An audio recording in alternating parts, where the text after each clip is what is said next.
Jail నుంచి విడుదలైన అనంతరం మీడియాతో మాట్లాడిన అల్లు అర్జున్ అభిమానులు ఆందోళన చెందాల్సిన పని లేదు, నేను బాగానే ఉన్నాను, నేను చట్టాన్ని గౌరవిస్తాను, నాకు మద్దతు తెలిపిన అందరికీ ధన్యవాదాలు, రేవతి గారి కుటుంబానికి నా సానుభూతి, జరిగిన ఘటన దురదృష్టకరమని, ఇది అనుకోకుండా జరిగిన ఘటన, కేసు కోర్టు పరిధిలో ఉంది కాబట్టి న్యాయస్థానాన్ని గౌరవిస్తూ ఇప్పుడు ఏం మాట్లాడలేను అంటున్న Allu Arjun. Unfortunate that we went to watch a film and there was an accident, that is totally unintentional.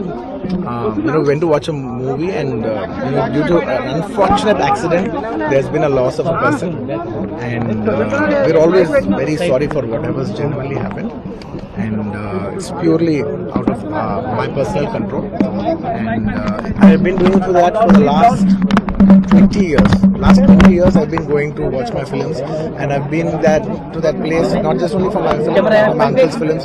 I've been there more than 30 times in my life.